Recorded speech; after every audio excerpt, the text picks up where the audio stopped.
Hello, my name is Kristin Snowden. I'm a licensed marriage and family therapist in the state of California. This is just an informative educational webinar. It's not therapy, so I just want to get that out there. But the previous video I did was kind of on identifying and understanding what shame is and how it kind of shows up in your life. And that's just kind of a surface beginning the steps to understanding. The second webinar I want to do builds on top of that. And it's saying that basically many clients who are chiming into these webinars, viewing these things on YouTube, are in emotional crisis. They have, uncovered some very, very traumatizing information. They may be in a very toxic or unhealthy cycle with somebody, and the emotional level is high and intense and in crisis mode. And so this video is dedicated to giving those viewers an opportunity, kind of a roadmap of how to start unraveling those emotions and those heightened crisis moments. So because I implore all of you to take the time, it's kind of this catch-22 that when you're in crisis, when you're in an emotionally intense moment, you feel like the last thing in the world that you need to do is stop and pause and take the time to unravel this deeply painful stuff. But I promise you, it is 100 times more damaging if you don't put the time and energy into this process. So let me just give you a quick summary of my last video on kind of the difference between shame, guilt, humiliation, and embarrassment. So let's say I'm sitting at a clinical staff meeting and my boss tells me, hey, all of you have been doing a really great job keeping up your files and your paperwork, except Kristin, you filled out several items wrong. I need you to go back to your office immediately and redo all of them. We've done a lot of informative emails on how to fill them out correctly. I'm not really sure why you keep doing it wrong. Please go back. And so obviously the perfectionist side of me, or someone who wants to be a good therapist or be perceived as someone who's a good worker, confident, I'm in deep emotional intensity in that moment. So the way Brene Brown says it is, all of a sudden you find that you're emotionally hooked. Your blood pressure shoots up through the sky. You feel attacked. Your thoughts start ruminating. Your face kind of pushes out tingling feelings of heat, and that is like all the signs that you need to stop and pause and break this stuff down. So, okay, what's going on for me? There's probably 4 main emotions that might be going on in that moment. It's guilt, humiliation, embarrassment, and shame. So let's go for humiliation.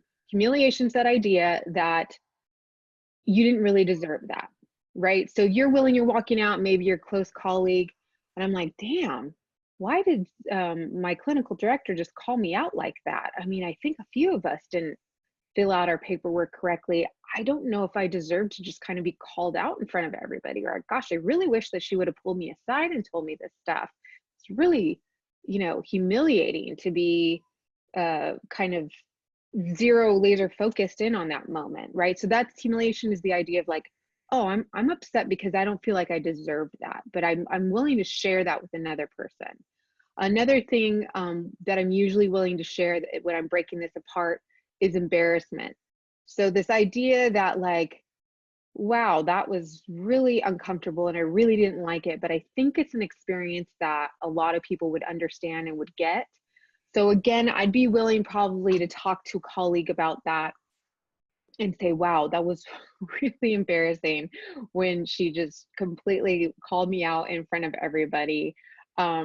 Maybe I'd seen her do it 3 or 4 other times to other people, and everyone's been having a hard time completing their paperwork in the right way. So I have this kind of understanding that it's a problem that we all deal with. And so that's a feeling of embarrassment. So, oh, wow, that just happened.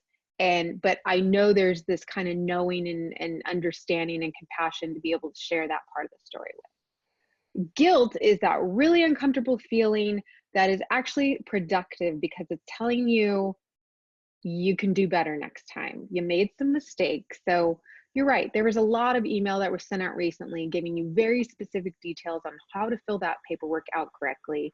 You were really busy and you didn't have time to read it. So you just kind of filled out your paperwork flying by the seat of your pants and you got called out for it.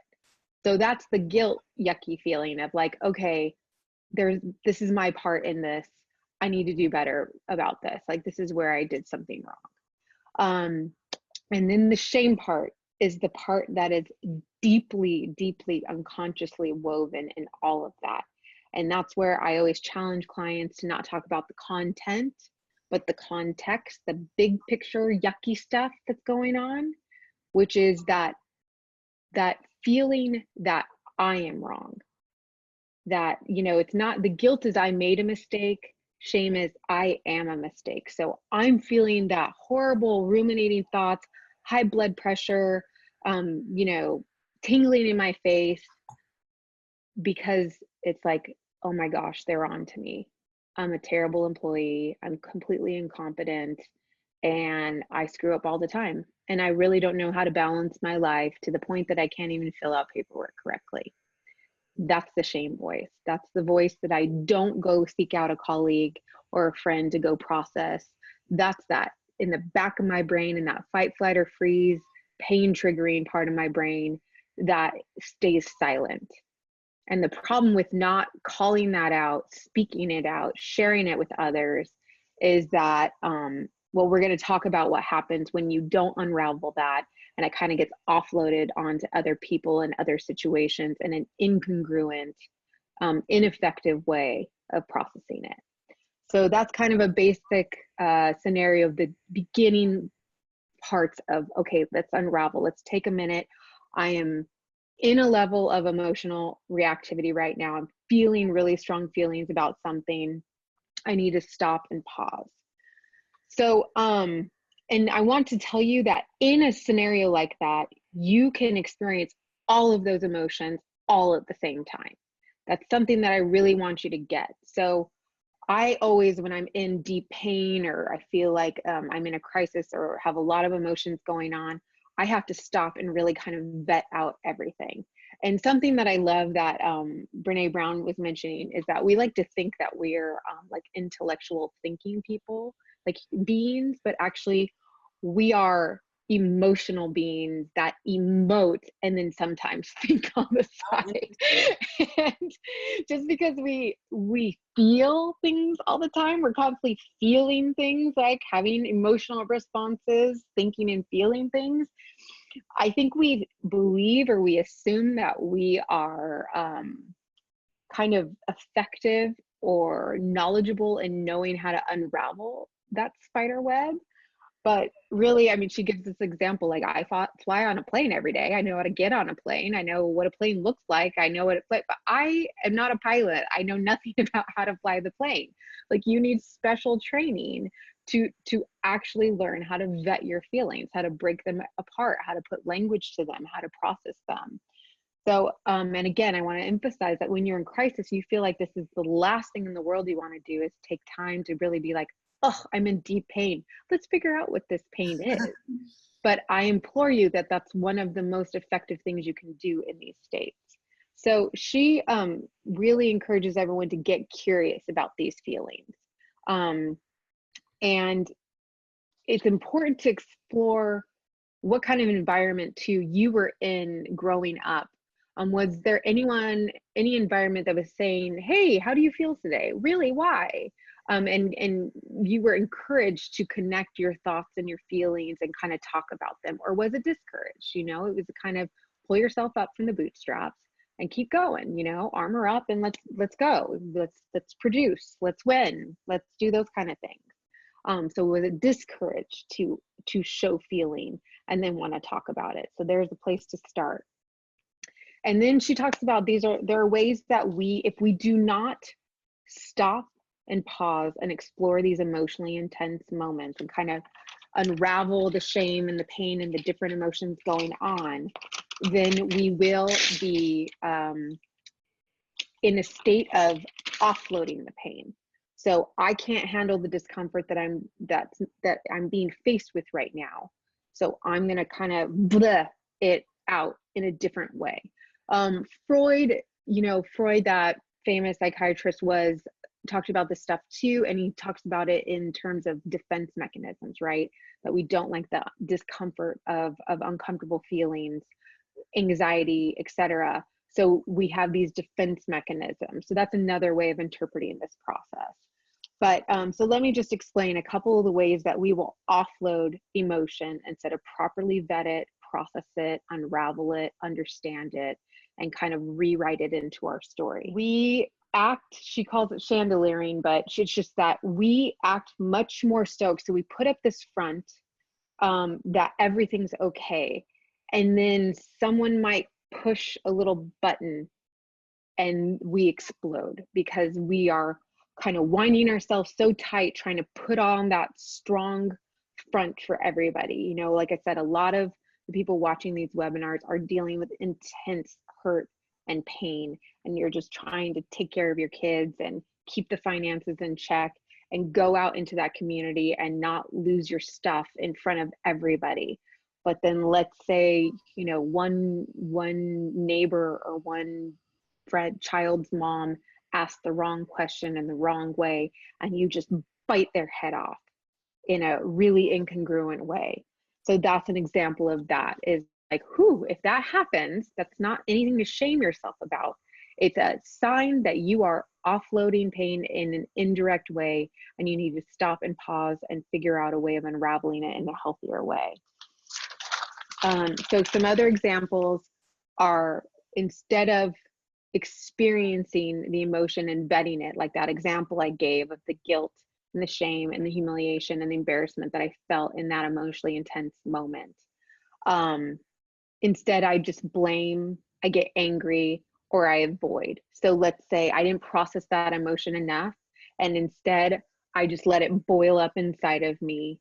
And, I get stoic about it and I hide it and pretend like it's not a big deal. And then I just avoid my clinical director entirely, because I blame her. I think she's a terrible clinical director. She didn't educate me enough on how to fill out my paperwork the right way. I get really angry at my family and kids because they keep me so busy. I didn't have time to check my email. It's coming out in every way, but focusing in on that moment and the messages that I was receiving from that exact moment. Another common way that we deal with this pain and discomfort in an ineffective way is we numb it, right? So we do whatever we got to do to take the edge off the pain, to escape from it. So we abuse substances, we overshop, we overeat, we overspend. We maybe will, if I'm dealing with something at my work that's too uncomfortable because it's dealing with my incompetency and my shame about that, instead I'll just focus in on all these other people that are totally incompetent, or other people that I can focus my intensity and I can focus on their drama and all the craziness going on with them, because I don't want to look at myself and my stuff, right? So I numb and I distract, anything to just take my focus off of what's going on here.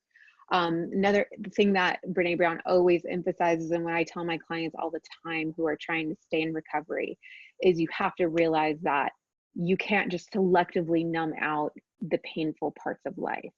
The consequences of using any kind of numbing and distracting is that you are numbing and distracting from the greatest parts of life too. So you're never actually fully able to receive joy and love and connection, because you're too focused in on numbing out anything uncomfortable potentially. So the other two ways that we kind of push off emotion and don't manage it correctly or effectively, she calls it stockpiling. So we push the emotion down, we shove it down, and we think that it's like, oh, whatever, I'm not going to die on that bridge.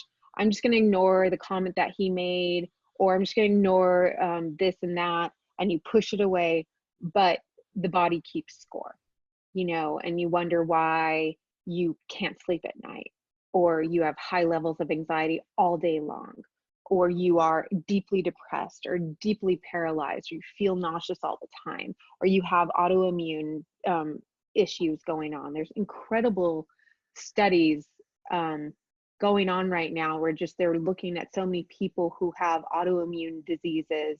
And I'm not saying this is across the board, there's definitely exceptions, and they're looking and they have severely traumatized backgrounds where it's like that's the way their body has managed this, keeping this severe trauma inside of them.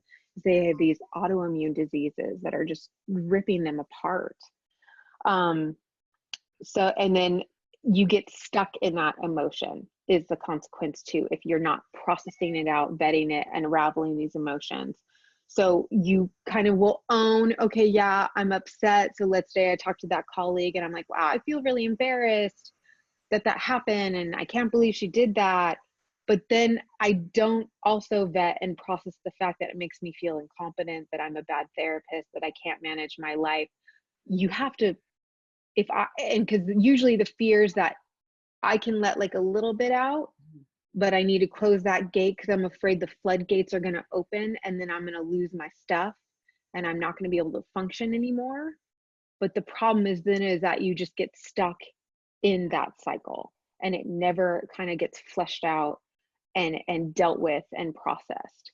So that's a common lie that I think that we tell ourselves is, oh yeah, I'm processing my pain. I'm telling, but it's just really, it's like the one little tiny facets of it that you're comfortable with talking about, because you really don't want to go to the shame part. That's like, oh my gosh, if I really own that part, I'm going to be in the fetal position, completely unfunctioning, because that's the scariest thought in my life. But we do need to go there because it has to be processed. Obviously, that's with a professional, a helping professional in your life. So the goal is to completely unravel these emotions, get an understanding for them, talk to trusted loved ones that are healthy and or professionals who can help you kind of create those maps and guide you through the muckiness of vetting and unraveling your emotions. From the Brene Brown perspective, she believes in writing your story. She has this saying that if you let your story, if you don't write the story will write you, and so you have to kind of take charge and say, so the end point of me vetting would be like, no, Kristin, you're not a bad therapist. You're not incompetent. You do struggle with time management, and getting your paperwork done correctly and on time has got to be a priority.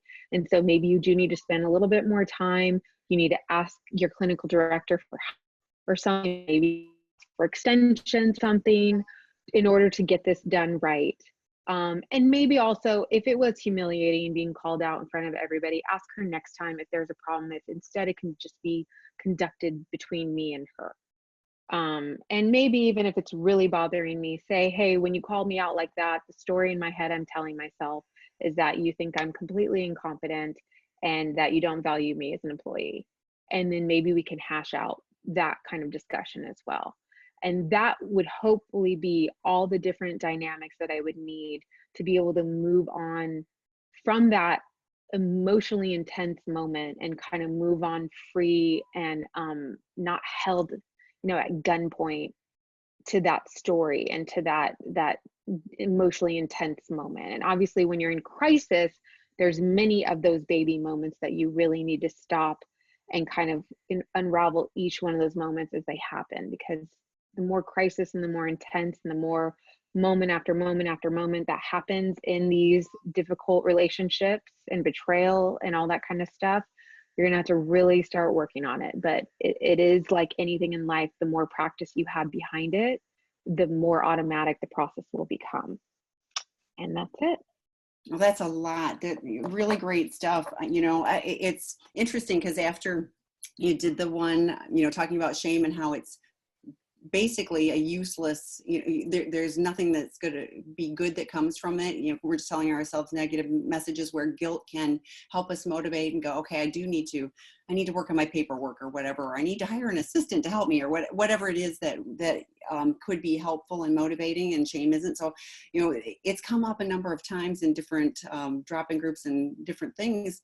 And even in my real world life, and I've thought about how ineffective shame is, that it doesn't have any positive particular, the whole thing is I am useless, I am of no worth and all of that, it isn't a good message.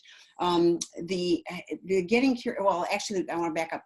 When you talked about like all the emotions, you can be experiencing multiple emotions at one time, I was like, wow. And to unpack that, to take a pause is difficult, but to take a pause and go, I'm feeling more than one thing, and let me think about how I'm feeling about this, I think is particularly difficult, especially, when we're talking, there's a lot of people, obviously, they're reaching out that are betrayed partners. And so they're getting the layer upon layer upon layer. And so finding that, or like you talked about too, with the numbing out, the addicts, I mean, that is exactly, what is happening with the addict is like, I can't experience any emotion.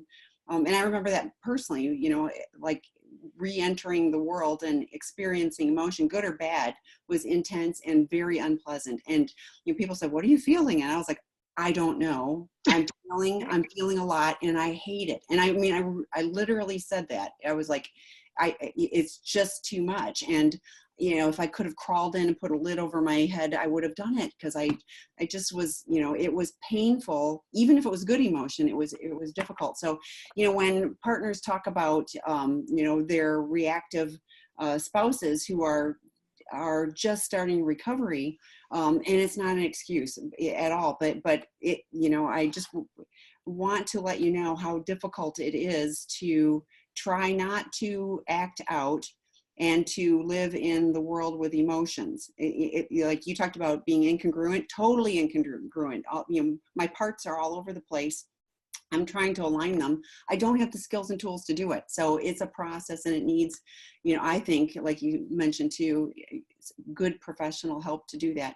I also hear so many partners who are living in the trauma or have been living with the trauma for a long time, who have had physical manifestations, like you talked about the autoimmune. Hear that all the time. So I'm glad they're doing some research on that as well, because I do think, like, you alluded to Dr. Bessel van der Kolk's book, The Body Keeps Score. I think that that's a huge thing. And we as a society don't do a great job of supporting mental health in general, I think, but also understanding the physical correlation to that. I mean, even when you're talking about there's a physical manifestation, my blood pressure rises, heat in the face, tingling, all of those things, I was thinking, I believe all those are true, but I was like, I wonder if in a moment I'm aware of that. I think my face flushing, I would, because, embarrassment or something like that, and having my face heat up, I think I would notice that. But, all the other things, I don't even know if I would, be able to pause and notice those things. So I love that you're sharing. Here's some ideas on how to pause, to take in, even just taking in the moment and start looking at really what it is. Is challenging, but really worthwhile doing.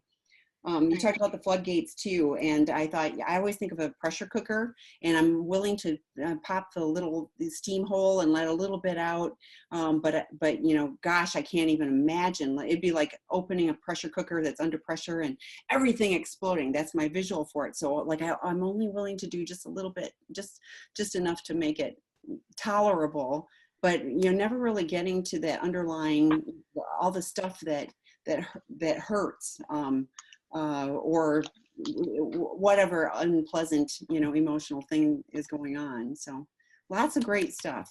So yeah, there's a couple like little sayings or questions that she has that might be good to help guide people when they're in these like dark moments of things that, again, you might not feel it like a physical reaction, but you find yourself doing these certain behaviors. And so we all have different ways of starting to realize, like, oh my gosh, I'm in an emotionally intense moment.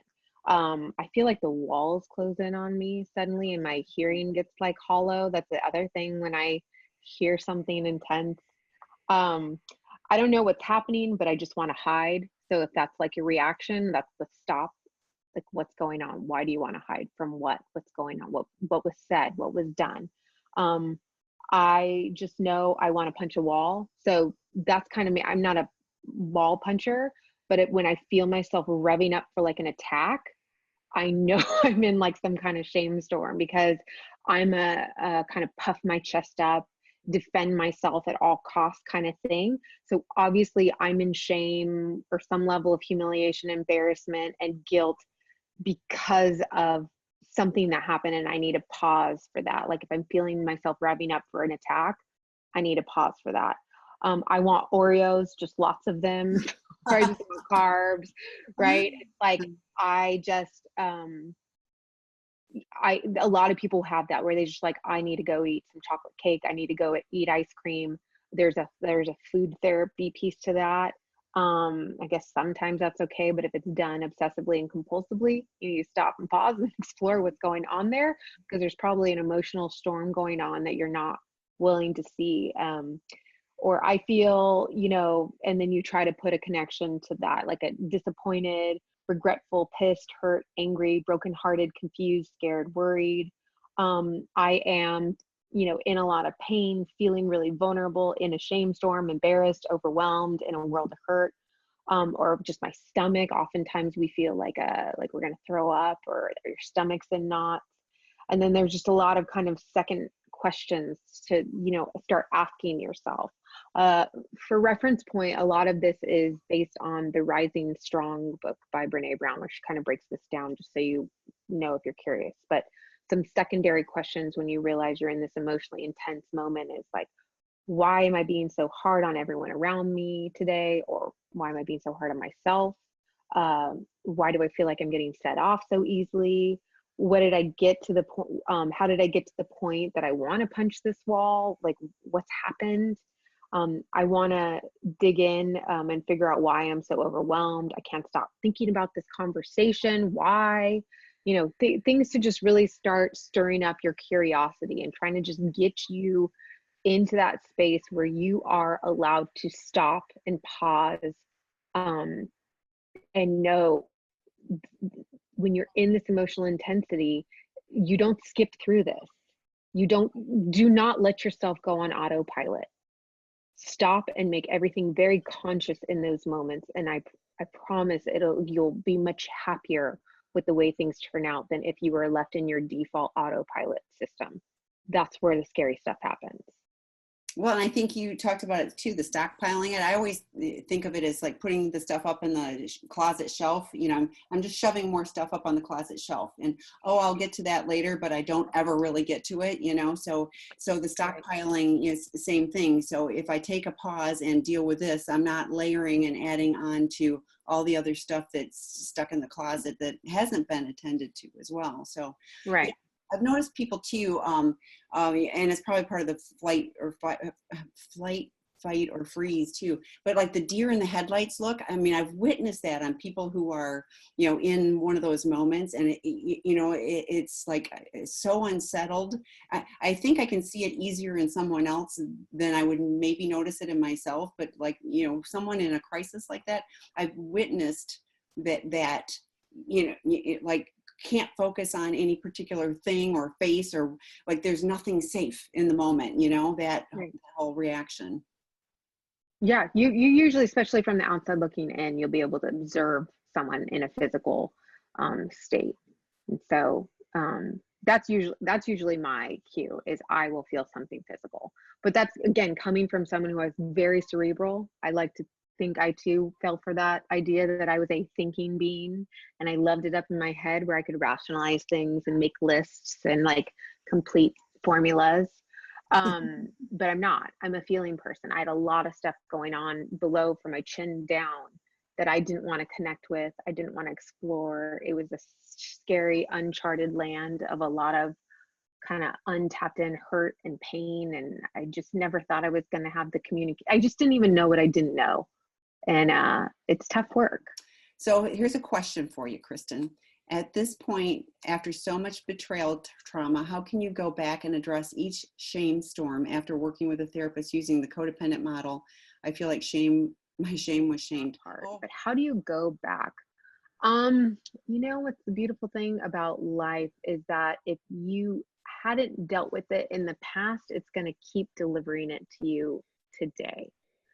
So if there are these regular messages or shame messages that are telling you that you're emotionally unstable, or you pick the worst partners, or you're not valueless, or you're not valuable, or you're not sexy enough, or anything, you will find that they will keep coming up in moment after moment, crisis moment after crisis moment, emotionally intense moment after emotionally intense moment.